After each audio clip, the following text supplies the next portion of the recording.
시작기도 바치겠습니다. 성부와 성자와 성령의 이름으로 말씀으로 하늘과 땅을 창조하시고 온 우리 얼굴을 성령으로 새롭게 하시는 아버지 하느님 찬미 받으소서. 거룩한 독서를 시작하는 저희 마음을 당신의 성령으로 비추시어 성령의 숨결이 가득 서린 성경 말씀 안에서 생명과 빛을 발견하고 당신의 사랑을 온 마음으로 느끼게 하소서. 당신의 말씀은 살아있고 힘이 있사오니 저희를 새 사람으로 바꾸어 주시고 완전한 사람으로 키워 주시리라 믿사옵니다. 아버지와 하나 되는 기쁨에 저희를 초대하시고자 아버지의 참모습을 보여주시고 아버지의 뜻을 가르쳐 주신 우리 주 예수 그리스도를 통하여 비나이다. 아멘. 성부와 성자와 성령의 이름으로 아멘. 참 예수님, 네, 아직도 복도에서 자료를 기다리는 분이 계신데 너무 죄송하고요. 제가 조금 더 일찍 마련을 했어야 되는데 늦어서 죄송합니다. 우선 연대표를 한번 보실게요. 에즈라 느헤미야기를 보시면서 조금 연대표를 이제 중간중간에 한 번씩 보시는 게 도움이 될 것 같아서 주석 성경에 있는 연대표를 참조해서 만들었는데 기원전 1250년경 모세 시대입니다. 그리고 이집트 제국에서 탈출을 했죠. 기원전 1200년에서 1030년경은 판관들의 시대입니다. 그 사이 여호수아가 있겠고요. 그 다음에 기원전 1000년경이 사울, 다윗, 솔로몬 시대인데 기원전 957년경 제1성전, 그러니까 성전은 제1성전 시대가 있었고 제2성전 시대가 있었는데 최초의 성전은 누가 지었죠? 솔로몬이 지어서 그래서 이제 주교님도 모시고 뭐 국수도 삶고 해갖고 성전 봉헌을 했는데 이거는 언제 파괴됐을까요? 네, 587년, 기원전 587년에 바빌론에 의해서 파괴됐습니다. 그때까지를 보면은 933년에 남북 왕국이 분열이 됐고 722년에 북이스라엘이 아시리아에 의해 멸망했습니다. 그 다음에 남왕국은 바빌론에 의해서, 근데 아시리아가 북이스라엘만 괴롭히고 남유다는 안 괴롭힌 건 아니에요. 둘 다 힘들게 못 살게 굴었었죠. 근데 남유다가 멸망한 거는 바빌론에 의해서고 587년부터 바빌론 유배가 시작되고 성전이 파괴됐습니다. 538년에 페르시아의 키루스 임금이 539년에 바빌론을 점령했어요. 그 오른쪽에 보시면 이집트가 강대국이었었는데 그 다음에 이제 아시리아였고 그 다음에 바빌론이었는데 바빌론을 또 페르시아가 이렇게 무너뜨렸습니다. 근데 가만 보시면 이스라엘은 다윗, 솔로몬 때 빼고는 계속 다른 나라들 이렇게 지배를 받고 힘들게 살았었습니다. 성경 보면은 막 엄청나게 강대국이었던 것처럼 얘기하지만 계속 이렇게 남의 나라에 힘센 그 강국의 속주로 살기도 하고 이렇게 식민 지배를 받고 그 다음에 이제 헬레니즘 시대, 그 다음 로마 제국에 이르기까지 계속해서 그렇게 살았는데 어쨌든 페르시아의 키루스 임금은 다른 제국들보다는 굉장히 유화적인 정책을 썼어요. 그래서 유배에 와 있던 그 사람들을 돌아가라고, 본국으로 돌아가라 그러고 그리고 가서 성전도 지으라고 그렇게 했습니다. 그래서 이 성경에서는 키루스 임금을 굉장히 아주 좁게 평가를 하고 또 하느님의 종이다 그렇게 표현을 하는데 그 역사적으로 키루스가 왜 그랬을까? 그 정책이 좀 그런 정책을 쓴 사람이었다라는 해석이 있고 또 하나는 이 키루스가 이집트를 침공하기 위해서 중간에 이제 이스라엘을 지나서 가야 되기 때문에 거기하고는 좀 사이좋게 지내고 전초기지로 이렇게 쓰고 지나가기 위해서 그랬다라는 또 설도 있습니다. 어쨌든 이스라엘에게는 굉장히 키루스는 좋은 임금이었고요. 그래서 유배에서 돌아오기 시작하는데 한꺼번에 다 온 게 아니라 여러 차례 나눠서 돌아왔습니다. 그래서 유배에서 돌아온 사람들이 기원전 520년부터 515년까지 성전을 재건했어요. 이거를 제2성전이라 그럽니다. 요건 언제 파괴됐을까요? 네. 기원 후 70년 로마 제국에 의해서 파괴됐습니다. 그러니까 500년 이상 있었던 건데 이때를 제2성전 시대라고 합니다. 그래서 이 성전을 재건할 때는 에즈라기에서 읽으셨겠지만 주룹바벨 총독과 대사제 예수아가 활약을 했습니다. 그 다음에 이제 느헤미야가 445년에서 432년까지 예루살렘에 체류하면서 뭐를 했죠? 성벽을 새로 쌓았죠. 이때 그 페르시아 임금은 아르타크세르크세스 1세인데 그 다음에 에즈라가 예루살렘에서 와서 활동한 거를 성경에 보면 아르타크세르크세스 1세 때라고 나와 있어요. 그래서 458년으로 나와 있습니다. 그런데 학자들이 아무리 봐도 에즈라가 느헤미야보다 먼저 온 것 같지가 않다. 나중에 왔는데 조금 먼저 에즈라가 율법을 선포하고 그 다음에 성벽을 증축한 것이다. 이렇게 얘기하기 위해서 순서를 바꿨다. 이렇게 보고 있는 학자들이 있습니다. 물론 모두가 그렇게 보는 건 아닌데.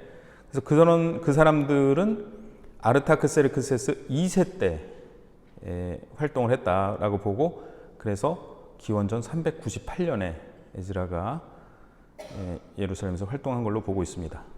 그러니까 조금 이제 에즈라가 먼저 왔다든가 아니면 느헤미야랑 같이 활동했다든가 이런 거는 약간 문학적이고 신학적인 해석이라고 볼 수 있겠습니다.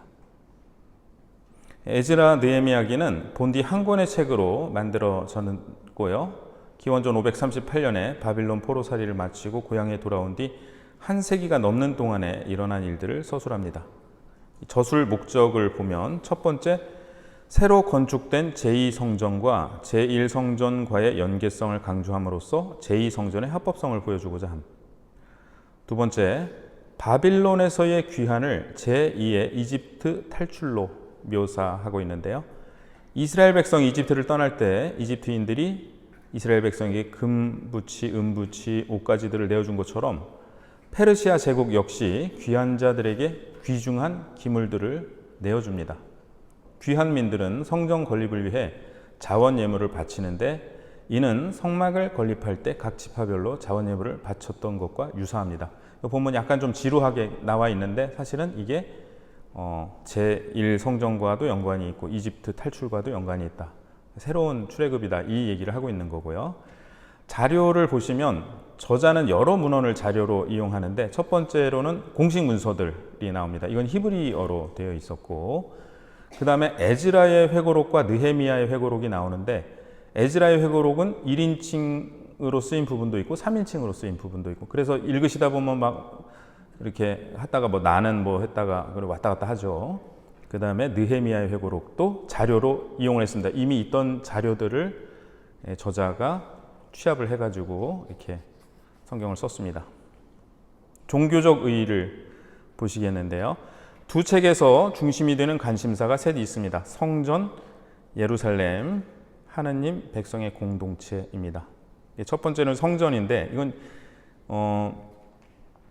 에즈라 느헤미야기는 이제 역대기의 역사서로 분류가 되는데 역대기에서도 성전이 중요했었죠. 성전의 재건축은 유배에서 돌아온 백성의 첫 과제였습니다. 하느님의 집은 당신 백성 한가운데 계시는 하느님 현존의 실제적이고 보이는 표징입니다. 성전은 또한 하느님과 백성을 이어주는 경신례가 거행될 수 있는 곳입니다. 이러한 성전의 재건축이 늦어진 것은 유다인들의 영향력을 회복하지 못하게 막으려는 적들의 적대감 때문입니다. 두 번째는 이제 예루살렘입니다. 성전의 현존은 예루살렘과 뗄 수 없는 관계입니다. 현재와 미래의 거룩한 도성 예루살렘을 염려하는 마음에서 바빌론 궁궐의 고위 관리로 편안한 삶을 누리던 느헤미야는 그것을 복구하고 그 중요성을 회복할 수 있도록 아르타크세르크세스 임금에게서 허락을 얻어냅니다. 많은 이가 버리고 떠나버린 예루살렘의 인구를 다시 늘리려고 또는 안식일을 존중하게 하려고 그가 취한 조치들은 예루살렘이 거룩한 도성의 위치를 되찾아야 한다는 그의 생각을 여실히 보여줍니다.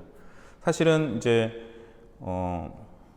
예루살렘 성전이 파괴되고 유배를 가고 그러고 한참 시간이 지났는데 폐허가 되고 사실은 사람들도 예전처럼 많이 살지 않고 그런 예루살렘을 복구해야 된다라는 어떤 느헤미야의 신념 안에는 이러한 어떤 신앙적인 이유가 분명히 있었습니다. 물론 정치적인 동기도 있었고요. 세 번째, 유배로 말미암아 뿌리부터 뒤흔들린 공동체가 복구되어야 하는데 그것은 하느님의 율법에 대한 순종 위에서 이루어져야 합니다. 바로 이 점에서 에즈라와 느헤미야가 이룬 업적의 중요성이 가장 명백하게 드러납니다. 정치적 독립을 상실한 유다 백성은 그러니까 지금 왕이 없는 거예요. 가만 보시면 그럼 왕은 누가 다스리고 있어요? 그러면 계속 제국이 바뀌고 있는 거예요. 바빌론 제국이 다스리다가 지금은 페르시아 제국이 다스리고 있습니다. 왕이 없습니다. 그래서 정치적 독립을 상실한 유다 백성은 현실적으로 더 이상 자주 국가를 복원할 가능성도 희망도 없습니다. 이 백성은 이제 종교 공동체로밖에 존재할 수 없습니다. 그 첫째가 하느님과 백성 사이의 관계를 가시화하고, 이 가시화한다는 건 보이게 한다는 거죠. 주석 성경에 나오는 표현인데요. 촉진시키는 경신례입니다. 에즈라는 초막절을 지내기 전에 모세의 율법을 엄숙하게 봉독하고 그 내용을 백성에게 설명해 줍니다. 그 느헤미야기 8장 보면은 에즈라가 막 율법을 읽고 히브리어로 읽고 아람어로, 그러니까 페르시아의 공용어가 아람어였는데 사람들이 히브리어를 모른 거예요. 율법이 히브리어로 쓰여 있기 때문에 그거를 아람어로 번역을 해주니까 백성들이 막 울고 그러죠. 그래서 백성들에게 설명을 해주고, 지금까지 경신례는 주로 축일과 제사의 거행이라는 의미로 이해가 됐습니다. 그러나 이제 유배 이후라는 변화된 여건에 따라 율법이 경신례 안으로 들어와서 그 의미를 확대할 뿐 아니라 중심으로 자리를 잡아가는 움직임이 시작된 것입니다. 에즈라가 시작한 율법 봉독과 해설은 후대에 가서 유다교 회당에서 거행되는 전례의 주요 요소들이 됩니다. 예수님도 회당에 가서 이사야서의 두루마리를 읽고 그거를 해설을 하셨죠. 짧게, 아주 짧은 강론, 이 말씀이 너희가 듣는 이 자리에서 이루어졌다. 그리고 사실은 오늘날의 전례도 이렇게 이어지고 있다고 봐도 과언이 아니죠. 우리가 말씀을 읽고 말씀의 의미에 대해서 선포를 하고 있는 식으로 이어지고 있습니다. 율법은 이렇게 유다교 생활의 근본 바탕이 되는 것입니다. 에즈라와 느헤미야는 백성이 다시 축일과 안식일을 준수하고 예물과 경신례와 사제직을 위한 11조와 관련된 의무를 수행하게 하려고, 그리고 이민족 여자들과의 혼인으로 일어난 문제를 해결하려고 때로는 가혹한 조치들을 취합니다. 이게 좀 문제죠. 지금 읽으시면서 조금 놀라셨겠습니다만 좀 이따 말씀드리기로 하고, 이 주석 성경은 이거를 왜 이렇게 했느냐에 대해서 이제 이렇게 설명을 하고 있습니다. 이 역시 율법에 순종하려는 열성에서 나온 것입니다. 유배 이후 전반적으로 어려운 상황 아래 유다에서는 경제력의 차이와 불평등 관계 때문에 가진 자들과 못 가진 자들 사이에 구분이 생깁니다. 여기에서부터 생겨난 백성의 분열과 불화를 느헤미야는 자기의 언행과 표현으로 해결하는데, 이 역시 율법에 대한 그의 충실성 덕분이었습니다. 그래서 느헤미야기 5장에 보면은 해결하는 과정이 이렇게 보이죠.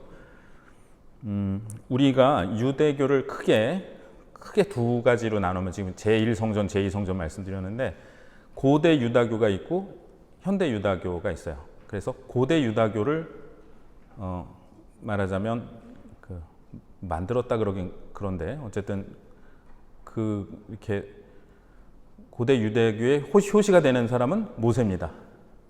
근데 그 모세로부터 시작된 유다교가 오늘날의 유다교랑은 조금 다르죠. 그럼 오늘날의 유다교를 시작한 사람이 에즈라입니다.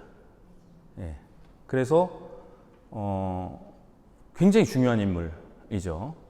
중요한 인물이면서 동시에 예수님 시대 때 그렇게 율법의 바리사이들이 율법을 충실하게 막 하다가 지나치고 막 그랬는데 시작된 게 에즈라부터예요. 물론 에즈라가 그걸 의도하지는 않았겠지만 그런 의미에서 에즈라의 개혁은 약간 좀 양면성을 지니고 있는 것 같아요. 이 점에 대해서는 좀 이따 말씀드리겠습니다. 에즈라기 1장 1절에서 4절 같이 읽어보실까요? 페르시아 임금 키루스 제1년이었다. 주님께서는 예레미야의 입을 통하여 하신 말씀을 이루시려고 페르시아 임금 키루스의 마음을 움직이셨다. 그리하여 키루스는 온 나라에 어명을 내리고 직서도 반포하였다. 페르시아 임금 키루스는 이렇게 선포한다. 야훼 하늘의 하느님께서 세상의 모든 나라를 나에게 주셨다. 그리고 유다의 예루살렘에 당신을 위한 집을 지을 임무를 나에게 맡기셨다. 나는 너희 가운데 그분 백성에 속한 이들에게는 누구나 그들의 하나님께서 함께 계시기를 빈다. 이제 그들이 유다의 예루살렘으로 올라가서 주 이스라엘의 하느님 집을 짓게 하여라. 그분은 예루살렘에 계시는 하느님이시다. 이 백성의 남은 자들이 머무르고 있는 모든 지방의 사람들은 예루살렘에 계시는 하느님의 집을 위한 자원 예물과 함께 은과 금과 물품과 짐승으로 그들 모두를 후원하여라. 여기 보시면 예레미야의 입을 통하여 하신 말씀을 이루시려고 라는 구절이 나오는데 예레미야 예언자는 유배 기간이 70년으로 끝난다고 예언했는데 이게 606년부터 계산을 하면은 끝나는 시간이 이렇게 대략 비슷하게 됩니다. 야훼 하늘의 하느님이라는 표현이 나오는데 페르시아인들은 자기들의 민족신 아후라 마즈다, 일본 자동차 이름 같으네요. 아후라 마즈다와 같은 하늘의 신들을 공경하였습니다. 남은 자들은 전쟁 등에서 살아남은 백성 전체, 특히 하느님께만 의지하는 충실한 이스라엘인들을 가리킵니다. 3장 12절 같이 읽어보실까요? 사제들과 레위인들과 각 가문의 우두머리들 가운데에서 옛집을 보았던 많은 노인들은 자기들의 눈앞에서 이 주님의 집 기초가 놓인 것을 보고 목 놓아 울었다. 그러는가 하면 다른 많은 이들은 기뻐하며 목청껏 환호성을 올렸다. 이거 이제 제2성전이 이제 지어지는 장면입니다. 그런데 제1성전이 무너지기 전에 보았던 많은 노인들이 보고 울었다고 그러는데 연대표를 보시면 무너진 게 587년이고 재건된 게 515년인데 그러면 72년 그러니까 그걸 5살 때 봤는데 77살에 보고서 울어야 되는 거거든요. 그래서 이거를 이렇게 이 역사성이 있는가라고 묻는 학자들도 있는데 그 다음에 이 울은 이유에 대해서도 두 가지인데요. 학가의 예언서를 보면 너희 가운데 이 집의 옛 영화를 본 사람들이 남아있지 않느냐. 지금은 이 집이 너에게 어떻게 보이느냐. 너희 눈에도 있으나 마나 하지 않느냐. 사실은 제1성전보다 제2성전이 굉장히 규모도 작고 그 화려했던 영화를 구현하지 못했다. 이렇게 보고 있는 거고요. 근데 스가랴서에 보면 누가 감히 미약하게 시작한 날을 비우느냐. 사람들은 주룹바벨이 손에 든 측량줄을 보고 기뻐하리라. 그래서 어떤 성경에 보면은 그 솔로몬 성전이랑 그 똑같은 그 영화로운 성전이었다라고 얘기를 하고 어떤 성경에서는 좀 그렇지 않았다라고 얘기했는데 역사적으로 아마 많이 축소되었을 거라고. 강대국일 때 지은 거랑 솔로몬 시대 때 막 뭐 코스피 막 300 찍고 막 그럴 때 지은 거랑 지금 막 막 쪼그라들어서 지은 거랑 똑같지는 않겠죠. 네. 어쨌든 에즈라기 4장 1절에서 3절 같이 읽어보시겠습니다. 돌아온 유배자들이 야훼 이스라엘의 하느님을 위한 성전을 짓는다는 말을 유다와 베냐민의 적들이 듣고 주룹바벨과 각 가문의 우두머리들에게 다가와서 말하였다. 우리도 당신들과 함께 성전을 짓게 해주시오. 아시리아 임금 에사르핫돈이 우리를 이곳으로 끌고 올라온 날부터 우리도 당신들과 마찬가지로 당신들의 하느님을 찾고 그분께 제사를 드려왔소. 주룹바벨과 예수아와 나머지 이스라엘 각 가문의 우두머리들이 그들에게 대답하였다. 당신들과 함께 우리 하느님을 위한 집을 지을 수는 없어. 페르시아 임금 키루스께서 명령하신 대로 야훼 이스라엘의 하느님을 위한 집을 짓는 것은 우리만의 일이요. 여기서 이제 키루스의 권위를 빌어서 얘기를 하는데, 아니 뭐 짓겠다고 그러는데요. 그럼 같이 줘. 뭐 이렇게 성전 건립 기금 좀 내고 그러면 되잖아. 이렇게 해도 될 것 같은데 거절을 한 이유가 무엇일까? 보면은 유다와 베냐민의 적들은 이제 이 에즈라기 저자의 표현인데요. 그들은 그 에사르핫돈과 같은 아시리아 임금들이 이주시킨 외국인의 후손입니다. 이들은 자기들의 옛 민족 신과 함께 이스라엘 하나님도 공경하였습니다. 문제는 야훼 하나님만 공경하는 게 아니라 민족 신도 공경하고 야훼 하나님도 공경하고, 이게 이런 게 흘러 들어오면은 안 되는 거죠. 지금 문제가 되는 게 왜 우리가 유배를 갔냐, 왜 멸망했냐, 우상 숭배 때문이다. 근데 이 사람들은 하느님을 섬긴다고 얘기를 하지만 하느님과 다른 신을 같이 섬겨도 된다라고 믿는 사람들이에요. 이 사람들이 들어와서 성전을 같이 지으면 성전의 순수성이 보존될 수가 없다, 이렇게 본 거죠. 이들의 혼합 종교는 경건한 유다인들에게 위험일 수밖에 없었습니다. 그래서 주룹바벨은 그들과 타협하기를 거부했습니다. 또한 예레미야서 41장 5절에 의하면 북쪽에서 온 사람들이 예루살렘에서 제사를 드렸는데, 그들이 성전 건축을 도와주겠다고 제안한 것은 자신들의 독점적 권리가 침해받았다는 생각 때문에, 우리가 여기서 원래 드렸으니까 우리도 같이 지을 권리가 있다, 이런 생각 때문이었을 수도 있고, 그 외 숨겨진 동기 때문일 수도 있습니다. 그러니까 뭔가 찜찜해서 그랬는데 이제 이 사람들이 방해를 했죠. 그러니까 그래서 4장 6절에서 23절에 보면 이 사람들이 방해한 게 나오는데, 근데 역사적으로 이들이 방해한 것은 성전 재건이 아니라 성벽 재건일 수 있습니다. 본문이 말하고 있는 크세르크세스와 아르타크세르크세스 때는 이미 성전이 완공되었기 때문입니다.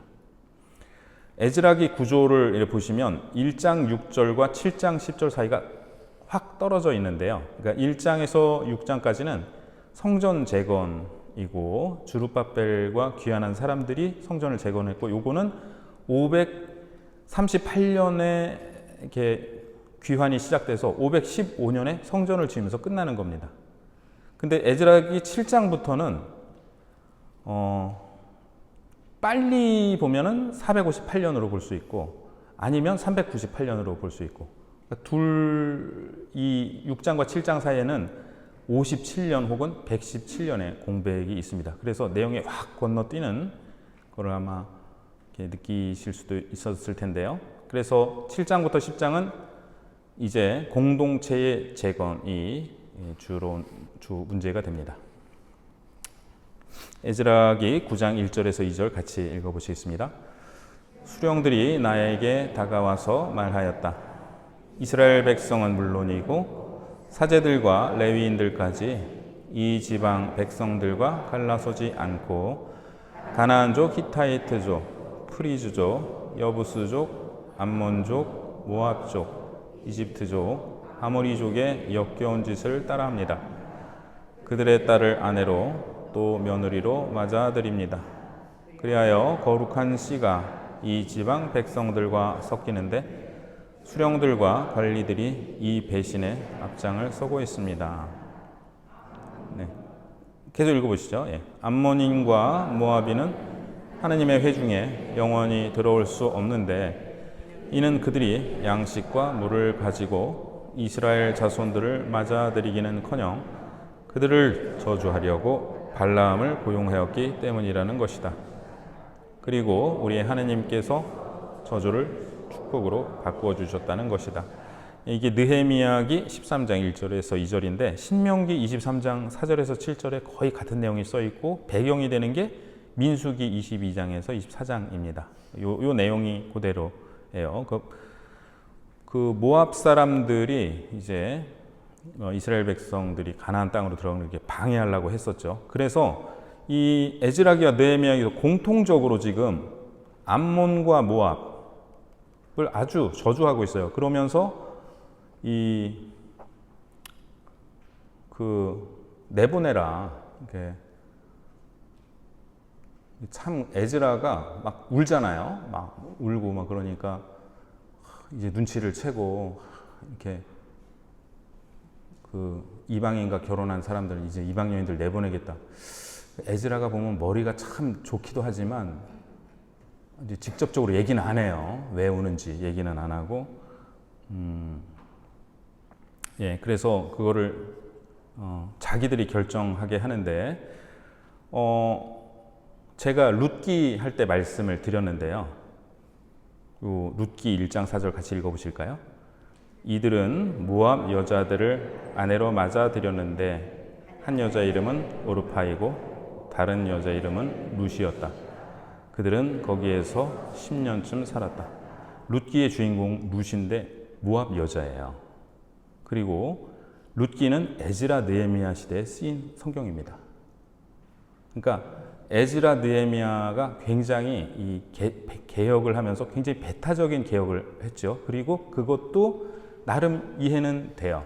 뭐냐면은 우리가 왕국이 멸망을 하고 유배를 떠났던 이유는 율법에 충실하지 않았기 때문이다. 그리고 느헤미야기 마지막에 보면 솔로몬을 봐라. 솔로몬 그렇게 훌륭한 임금이었는데 이방 여인들과 결혼하고 저렇게 타락하지 않았느냐. 그렇게 하면서 이방 여인들을 본국으로 보내라. 아니, 한마디로 지금 국제 결혼한 분들 다 이렇게 분들 다 본국으로 보내라. 이게 참 그러니까 하다가 안 되니까 그렇게는 했겠지만 그 여인들 입장에서는 어떻게 되는 거예요? 와가지고 결혼하고 살고 애도 낳고 사는데 애랑 같이 돌려보내라는 거죠. 그렇게 해서 순수성을 유지하려고 했던 그거는 굉장히 그 열성은 이해하겠으나 과연 이게 옳은 방향인가 하고 도전하고 있는 게 룻기인 거예요. 왜냐하면은 어떻게 성경에 도전을 해? 그게 아니고 룻기가 쓰여질 때는 에즈라의 개혁에 대한 어떤 일종의 도전을 하고 있는 거죠. 성경을. 그래서 우리가 주의해야 되는 게 성경 말씀은 통일성이 있습니다. 분명히. 거기에 통일성을 부여하는 것은 예수 그리스도의 파스카 신비이죠. 그런데 일사불란하게 똑같은 얘기를 하고 있는 것은 아니다. 그러니까 뭐냐면은 에즈라 느헤미야의 개혁이 일단의 주류가 된 거죠. 그 개혁에 있어서. 그런데 이 주류의 개혁에서 소외되고 있는 사람들의 문제는 어떻게 할 거냐라고 질문을 던지고 있는 게 룻기고 또 요나서입니다. 요나서는 이제 니네베 사람들의 구원을 얘기를 하고 있잖아요. 그래서 요 룻기와 요나서가 에즈라 시대에 쓰였다라는 게 굉장히 의미심장한 일이고 우리는 이 두 가지가 다 성경이 말하고 있는 진리라는 거를 이해를 해야 될 것 같습니다. 그래서 저는 에즈라기는 룻기와 같이 읽어야 된다. 에즈라기만 읽고 그걸로 결론을 내려서는 안 된다라고 저는 생각을 하고 그래서 룻기의 관점에서 본 첫 번째로는 이방인의 관점에서 그거를 한번 봐야지 되고 두 번째로는 여성의 관점에서 그러니까 여성은 결혼했으면 이방 여인이면 그냥 가라. 그러니까 그 사람들에 대한 어떠한 이렇게 배려나 이런 것이 없이 그런 것들을 어떻게 할 거냐. 그리고 세 번째로는 룻기의 주제가 헤셋이었잖아요. 헤셋. 이 자비, 자애, 사랑 뭐 이렇게 번역이 되는. 근데 이 햇셋이 전혀 없다는 거죠. 지금 이런 이방 여인들에 대해서. 그래서 그런 관점에서 우리 룻기를 같이 읽어야 된다. 그러면서 전 그런 생각을 해보는데, 프란치스코 교황님이 말씀이 굉장히 우리한테 혁신적으로 다가왔던 건, 사실 프란치스코 교황님이 좀 교회 내에서 비주류에 속하셨던 목소리가, 그분이 교황님이 되신 거예요. 그때의 우리가 가졌던 어떤 놀라움. 근데 프란치스코 교황님은 평상시에 당신의 신념을 말씀하신 게 아니라 제2차 바티칸 공의회의의 말씀을 하셨거든요. 쿠바로 가는 비행기 안에서 기자들이 물어봤어요.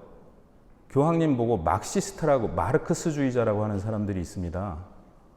이게 교황님한테 할 질문인가요? 근데 그때 교황님 대답이, 저는 가톨릭 교회의 사회적 가르침, 즉 사회교리에 어긋나는 것을 단 한마디도 하지 않았다고 확신합니다. 저는 그 말씀에 굉장히 놀랐는데, 왜냐하면 프란치스코 교황님이 사회교리를 다 알고 계시다는 뜻이에요. 내가 말한 건 거기에서 어긋나는 건 한마디도 얘기 안 했다. 이거는 당신이 말씀하신 내용을 다 자신이 있고 그 다음에 사회교리에 당신이 정통하시다는 뜻인 거죠. 그래서 그 사회교리의 가르침, 그리고 제2차 바티칸 공의회가 도달하려고 했던 교회의 모습, 그거를 구현하려고 하신 것이 우리한테 그렇게 혁신적이었고, 사실 교황님 말씀 보면은 공의의 문헌에 거의 다 나오고 연결이 되는 말씀들입니다.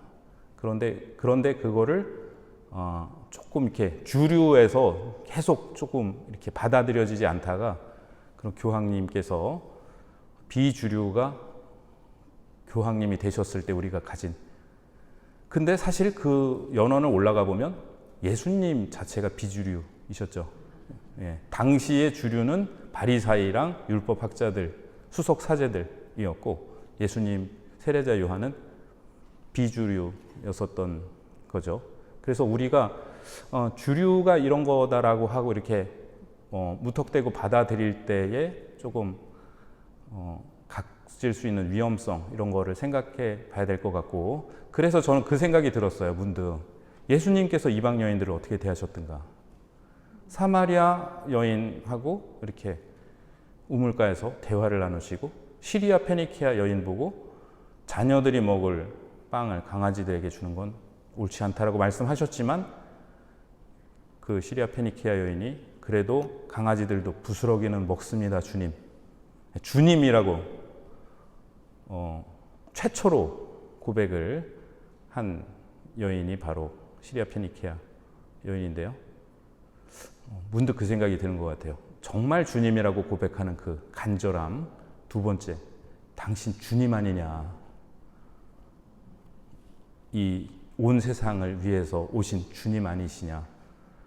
라고 딱 이렇게 예수님한테 말씀드리니까, 예수님께서 여인아, 내 믿음이 참으로 장하구나 하면서 이방인들을 향해서 그 다음에 예수님 복음 선포가 확대됐거든요. 예, 그렇게 보면은 요 이방 여인들을 본국으로 돌려보내는 문제를 율법의 순수성을 지키려는 거기에서 출발을 했습니다마는, 거기에서 놓치고 있는 것들, 또 위험할 수 있는 것들에 대해서도 우리가 좀 이렇게 생각해 볼 수 있을 것 같습니다. 에즈라기 9장 4절, 이방인과의 결혼이라는 문제를 에즈라가 다루는 모습은 느헤미야와는 다릅니다. 에즈라는 직접적으로 강압하기보다 백성들로 하여금 이 문제를 스스로 바라보게 하고 반응하게 합니다. 하지만 그의 행동은 부분적으로 이러한 과정을 돕기 위해 의도된 것들이었다고 할 수 있으며, 그의 접근 방식이 성공했다고 볼 수 있습니다. 요거는 이제 요 에즈라의 그거를 조금 우호적으로 바라보는 학자의 얘기이고요. 에즈라기 9장에서 10장, 에즈라가 돌아온 후 공동체 구성원의 자격은 다시 정의되어 있었다. 그럼 이제 에즈라는 왜 그랬는가라는 얘기인데, 그렇게 하지 않는다면 유다인들의 믿음이 갖는 특수한 요소들은 주변 문화와의 동화를 통해 사라져버릴 위험이 있었기 때문입니다. 이 위험은 이 지방 백성들이라고 불린 사람들 중 일부가 휘둘렀던 경제적 권력을 통해 가중되었습니다. 네, 그런 어떤 주변 문화, 우상 숭배도 분명히 있고, 그 다음에 이제 그 이민족들이 들어와가지고 더 심해진 어떤 경제적 불평등, 사회적 불평등, 그런 문제도 같이 있었다라는 얘기고요. 그다음 이제 느헤미야기 보시면 앞부분에서 느헤미야기도 말씀을 드렸기 때문에 간단히 보면 기원전 445년에 있었던 일입니다. 비교적 여기는 연대가 정확하고요. 그래서 1장에서 7장은 성벽 재건, 8장에서 10장은 계약 갱신, 11장에서 13장은 공동체의 쇄신에 대한 이야기입니다. 느헤미야기 1장, 2장 보시면 배경이 페르시아의 수사라는, 저 수소인 줄 알았어요. 그 KTX, SRT 쓰는 데인가? 그랬는데 수사라는 데가 있는데 임금의 겨울 거처고 엑바타나는 여름 거처라고 합니다. 여기에 있다가 예루살렘으로 오는데 헌작 시종이었어요. 헌작 시종은 이렇게 잔을 준다, 잔을 봉헌한다라는 뜻이잖아요. 근데 헌작 시종은 술을 선택하는 기술, 네, 이 있어야 했고, 오늘은 뭐 루이 14세, 뭐 30년, 뭐 이런 몇 년 산으로 하시죠. 술도 선택하고 독이 있는지 검사를 해요. 그러니까 왕이 헌작 시종을 믿지 못하면 큰일 나는 거죠. 예. 먼저 먹어봐요. 독이 있는지 하고, 그 다음에 그게 다가 아니라 왕이 밥을 먹는 동안 옆에 있어야 되는 거예요. 있으면서 뭔가 즐거운 얘기를 해야 되고, 그래서 부침성 있고 사려 깊은 동반자가 되어야 했습니다. 근데 술만 주는 게 아니라 굉장히 높은 직책인 거예요. 근데 느헤미야가 수심에 가득 차 있죠. 사실 죽으려고 그런, 자기 직분이 그게 아니에요.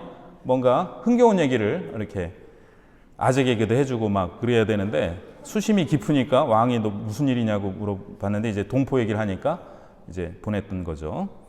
느헤미야기 8장에 보시면 이제 모세 율법서를 에즈라가 읽고 풀이해 주니까 백성들이 우는 장면이 나오는데, 오늘날의 모세오경 전체 또는 그 일부일 수 있습니다. 에즈라는 히브리 말을 일반 백성들이 알아듣기 쉬운 아람말로 옮긴 것으로 여겨집니다.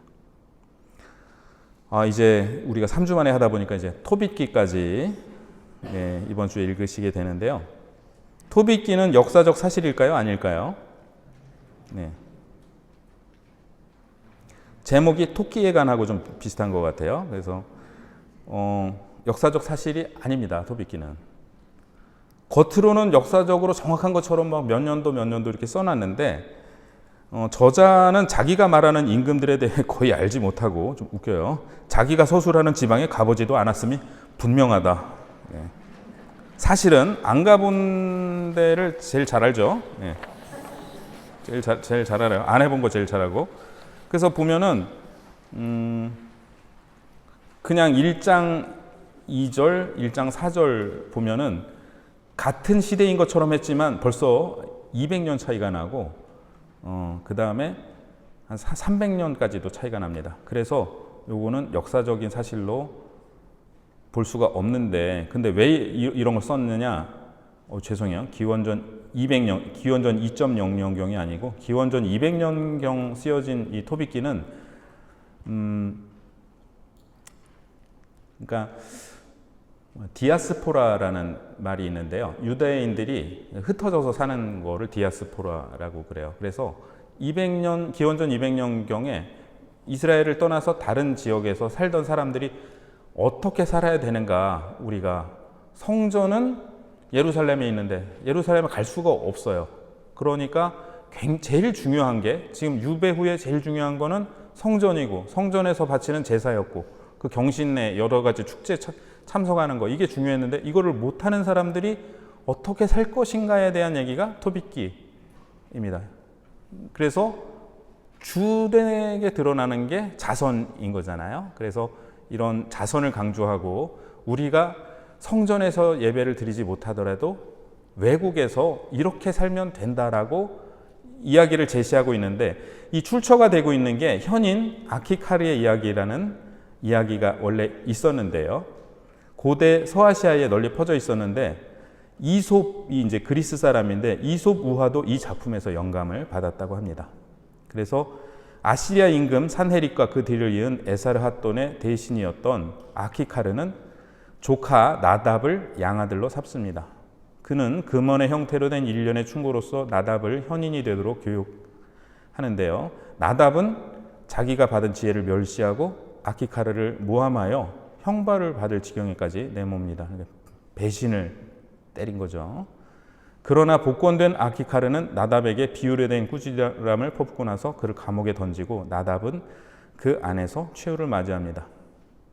토빗기에서 이 아키카르가 토빗의 조카로 나옵니다. 그러니까 아키카르랑 나답이 중간중간에 나와서 이 사람들은 누군데 나오지? 근데 사실은 이미 아키카르가 알려져 있는 사람이었는데 이 아키카르가 토빗의 조카였다라고 얘기를 하면서 아키카르의 얘기에다가 모세의 율법 이야기, 하느님의 지혜를 더해서 세속의 지혜보다 하느님의 지혜가 훨씬 더 위대하고 훌륭하다. 그 얘기를 하고 싶어 하는 거예요. 그래서 유배로 흩어져 사는 유다인들을 위한 가르침을 6가지로 이제 정리를 해볼 수 있는데 첫 번째로는 하느님의 섭리와 천사.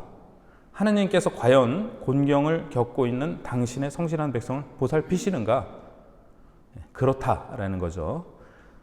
이게 이제 부인이 반대하잖아요. 사실은 이제 욥의 아내처럼 토빗의 아내도 토빗이 이렇게 토비콤 참 그거는 토빗기에서 나온 것 같아요. 네.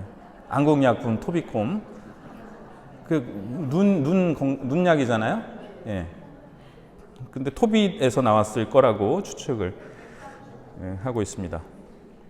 그래서 토빗의 아내도 토빗이 눈이 멀으니까 그렇게 뭐 잘난 척하고 자선하고 그러더니 하느님이 당신을 지금 도와주느냐고 이렇게 악담을 퍼붓는 게 사실은 그 부인의 얘기가 아니라 우리 안에 있는 어떤 유혹인 거죠.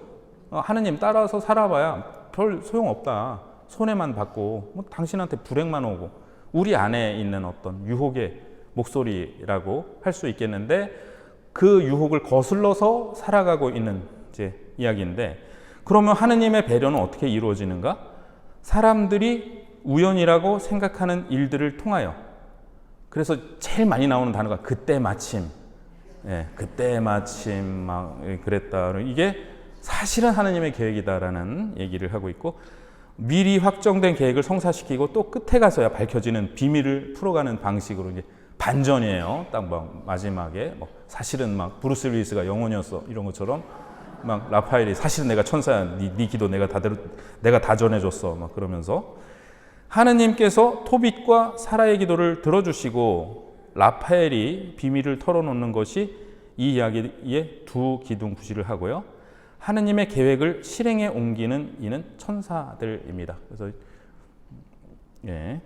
두 번째로는 행동 규범. 토빗이 아들에게 해준 충고는 토빗기를 이해하는 13세 중 하나입니다.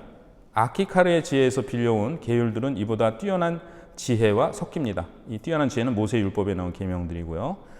유다인이 이국 땅에서 자기의 정체성을 보존하고 하느님의 도움을 받는 의인으로 계속 남아있도록 해주는 원칙들이 모두 여기에 들어있습니다.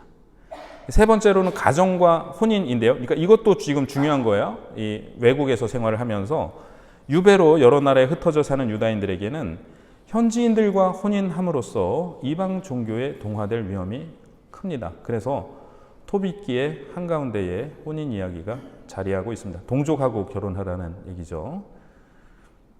사실은 저도 제 동생이 국제 결혼을 해서 그런지 자꾸 동족끼리 결혼하려면 별로 좀 마음에 안 드는 것 같아요. 유전적으로는 그런 국제 결혼이 훨씬 더 좋은 유전자가 많이 나온다고 그러던데요. 네, 어쨌든 네 번째, 기도와 선행 또는 자선. 가정에서 대대로 전승되는 것은 하느님과 그분의 계명에 대한 충실성입니다. 성전과 그 전례에서 멀리 떨어져 산다는 사실은 하느님과 이웃에게 개인적으로 수행해야 하는 의무들을 강조하게 이릅니다. 그러니까 성전이 멀리 떨어져 있는데 그러면 어떻게 우리가 하느님을 섬길 수 있는가? 두 가지예요. 기도, 선행. 그 선행은 뭐냐? 자선이라는 겁니다. 그 다음에 이제 성조들의 삶의 회상인데요. 그 토빗의 아들 토비야도 이사학과 야곱처럼 여행 중에 배우자를 얻습니다. 이게 이제 창세기가 반복되고 있는 거죠. 사라도 성조들의 부인들처럼 자식 없이 살 운명처럼 보입니다. 아브라함이 마므레에서 천사들의 방문을 받았듯 토빗에게도 사람 모습을 한 천사가 찾아옵니다. 토빗기는 이외에도 많은 용어들을 창세기에서 빌려오는데요. 당신의 섭리로 조상들을 보살피는 하느님의 섭리는 만남을 주선하고 구원과 혼인을 통해서 하느님의 약속이 마지막에 약속이 대대로 이어지게 하며 마침내는 아브라함의 땅으로 돌아가는 날을 맞게 해준다. 이 아브라함의 땅이라는 게 성조들과 지금 연관이 된다는 얘기고, 그 다음에 예언자들의 빛, 토빗은 자기의 개인적 운명뿐만 아니라 유배를 당한 동포들의 운명도 예언자들의 빛으로 해석합니다. 나탄이 다윗에게 전한 예언을 상기시키는 토빗기 안에는 예루살렘과 그 임금에 관한 열렬한 회상도 자리 잡고 있습니다. 토빗이 동포들과의 연대성 속에서 겪는 불행은 아모스 예언자가 죄 많은 이스라엘인들에게 예고한 징벌을 채우는 것입니다. 자, 선택된 백성, 이게 자기 이스라엘 입장에서 선택된 백성의 미래가 닫혀 있습니다. 그래서 우리는 토빗이 눈이 멀게 되었다는 사실에 상징적 의미를 부여하고 싶습니다. 이렇게 눈이 멀었다는 게 그 개인이 아니라 이스라엘 사람들의 앞으로의 미래가 캄캄하다. 네 남은 군 생활이 눈 감아봐. 그게 네 남은 군 생활이야. 이렇게 얘기하듯이 깜깜하다. 그런데 하느님께서는 이 집안을 이을 토비아를 통해서 육적인 눈만이 아니라 영적인 눈까지 열어주신다. 그리고 눈이 멀었던 토빗 자신이 예언자가 되어 민족 전체에게 회개를 촉구하고 예언자들을 통하여 약속된 구원을 예고합니다. 토빗은 더 나아가 이사야 60장에서 62장과 흡사한 어조로 때가 되면 모두 고국으로 돌아가고 예루살렘은 눈부시게 화려한 모습으로 재건되리라는 밝은 전망을 펼쳐 보입니다. 아까 제가 좀 전에 말씀드린 거 혹시 이제 제가 군대 가서 자대에 갔는데 고참이 저보고 군생활 얼마나 남았냐 그래서 잘 모르겠다니까 눈을 감아버려요. 그래서 감았더니 뭐가 보이냐? 아무것도 안 보인다니까 그게 네 남은 군생활이라고. 그 말씀입니다. 토빗은 야훼는 나의 복이다라는 뜻의 히브리어 토비의 그리스어 표기이고 토비야는 야훼는 좋으시다라는 뜻이고요.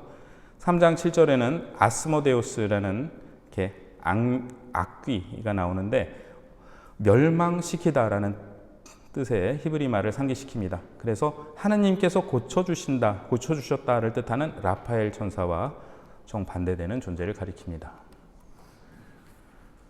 오늘 조금 이렇게 양이 많았는데 들으시느라고 고생 많으셨습니다. 감사합니다.